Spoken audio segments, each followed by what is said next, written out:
This is going to be Fury against Ngannou. We're going to be slugging it out. So we're going to see who's going to be the victor. Is the referee going to have a blunder this match? Is he going to give Newcastle a penalty? Is he going to give them a chance that they shouldn't have had?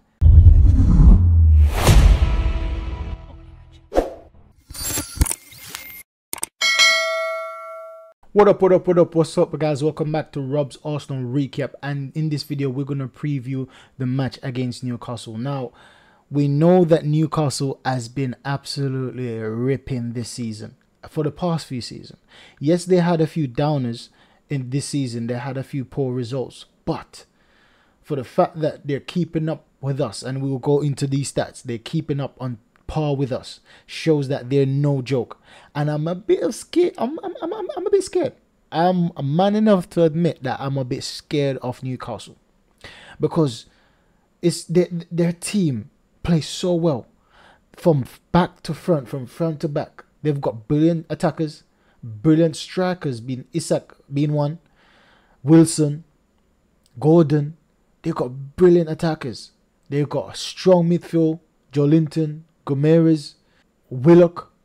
They've got brilliant midfield, and their defense is solid as well. So I want to be confident. I want to have the hope to say that my team is going to go there, we're going to get a result. But one thing I know for sure, this could potentially be a very high scoring match.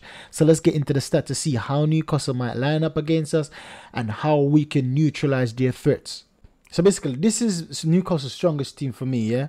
Nick Pope, Dan Burn, Shaw, they've got Lascelles, Trippier, Longstaff, Bruno Gomeres, Joelinton, Gordon, Isak, and Miguel Almiron. Now based off their previous few matches, this is what I believe is their strongest lineup. Based off the previous few matches, we see Tonali is basically in suspension right now. So for me, they're gonna set up something similar like this, right? We're gonna see a formation similar like this because they've been getting good results against big side with even less players. So this is potentially what we're going to see. I believe that Willock might come in for Longstaff, but apart from that, it's going to be pretty similar to the team that we will be facing on Saturday. Now, these are the stats for the matches we played so far. So we see that Newcastle played 10, scored 26 goals, conceded 11, assists 16. Now, on the other hand, we played 10, scored 23, conceded 8, and had 12 assists. Now, what we can clearly see so far, we've got the same goal difference. It's just that it's in the opposite direction, where Newcastle score 3 more than us and we conceded 3 less than them. So that shows that our defense is stronger than Newcastle, but the strike force they have is better than us. And if they had scored 5 against Sheffield United, then it would have been the same 23 goals, right? But they put an extra 3 more than we did against Sheffield United. So we see that Newcastle is a high scoring team. They score high lots of goals, and we need to be careful. Now, our defense being this strong, I believe that we won't give them much chances, but we're going to be lacking up front. That's what I believe. I don't believe Nketiah is going to be good enough to play against this midfield and defense. He might get a 1 goal, but I doubt he will be having much joy, and that goal might be a tap-in. I can't see Eddie Nketiah having much joy. I can see Saka having joy. I can see Martinelli. So hopefully the goals will be coming from Saka and Martinelli and Odegaard. But I can't rely on Nketiah this match after seeing his performance in the last match against West Ham. Even though I believe that that's potentially being unfair to him, because he's playing with lesser players, and when you play with smaller players or lesser players than what you've normally used to, or what you the players that can draw the best out of you, then you see that most players will have a decline. There's only a few players that can play with lower quality players and still thrive and still shine, and Eddie Nketiah is not on that level. It's just that I would have to start assessing him at the level where I know he should be, not at the level where I want him to be. And that's the mistake I see we make with Eddie Nketiah lots of time, assessing him like a top quality striker. He's not that. He's an average player doing average things. This is how we need to assess him. Now, a few things I want to highlight on this slide is the shots. On average, they're having 14 shots per match, and we're having 14.4. Now, once again, this shows that they have lots of shots, but we have lots of shots. It's just our conversion rate, and this is why I'm saying that we need a top quality striker. If we get a top quality striker, man, we would have been far ahead, long gone in this Premier League.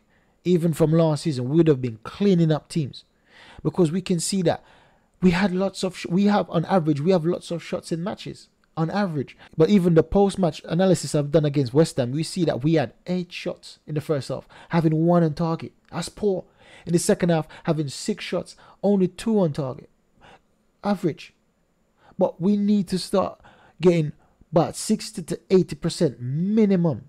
That's the bracket we should be aiming at. 60 to 80% of our shots on target. Because if we have 60 to 80% of our shots on target, then obviously it's going to lead to more conversion in terms of goals. Now, another thing I want to highlight is the fast break. They have 7 fast break. We have 5. Now, this is a thing where it's going to come to. When we attack, we leave our defense open, because we attack with the whole team. Whole team attacks. And we leave Gabriel Magalhaes and William Saliba most time clean up, because you see Ben White attacking, Zinchenko in the middle of his Tomiyasu. Tomiyasu is in the middle, or he's bombing down the wing. So most of the time, it's either if Declan Rice isn't sitting with those two, they're by themselves. So we're open for fast breaks, and I can see that Newcastle potential is the same thing based off the way they play, because their wing backs attack as well. So this might be a thing, whereas the teams that's more successful in the fast breaks, this could also leads to a high scoring game, and also leads to the winner of this match. So we have to be careful of Newcastle, because they even have more than us. That shows you that's one of the things that they rely on, fast breaks.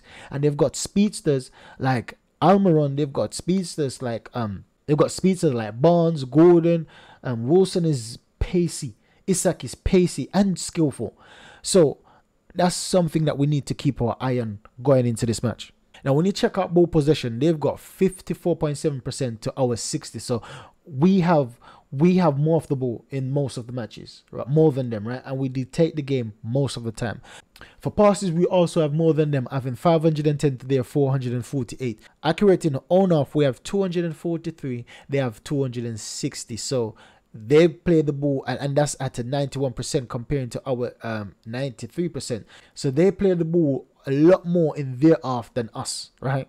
And when you see it in opposition half now, it comes down to they have 192 at 74%, and we have 272 at 80%. So we basically, most of the time when we play around with possession, it's always, most of the time, we're more successful in them playing the ball in their opposition half than they are.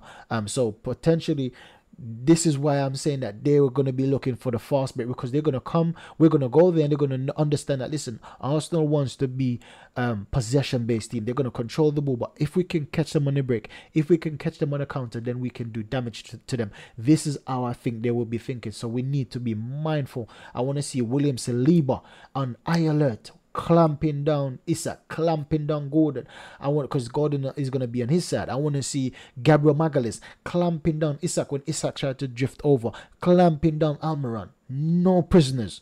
And I believe that Gabriel is going to be up for this match. William Saliba is going to be up for this match because he had a rest. Gabriel is going to be fuming, conceding 3 goals against West Ham. So I believe that they're going to be up for this match. Now when we look at the defense, we see they have 4 clean sheets to our 5. They've conceded 1.1 goal to our 0.08. And we've known that already because we just checked the conceded goals. Tackles per game, they've got 14.7. We have 16.8. Interception per game, they have 5.9. We have 8.1. So we got more interception in the game than them. Clearance 14 to they got 14.5 to our 10.4. Saves made, they got 2.7 to our 1.3. And is it because that we face less shot because our defense is stronger than they are, while our keeper face more shot? That's something to look into. Now ball recovery, they've got 57.9, we've got 54.9. Errors leading to a shot, they've got 2, we've got 3. Errors leading to a goal, they've got 2, we've got 2. So you can see that they're a team that play out from the back, and we are a team that play out from the back. It's going to come down to who's going to make the mistake. Who's going to make that mistake that leads to a shot, that leads to a goal?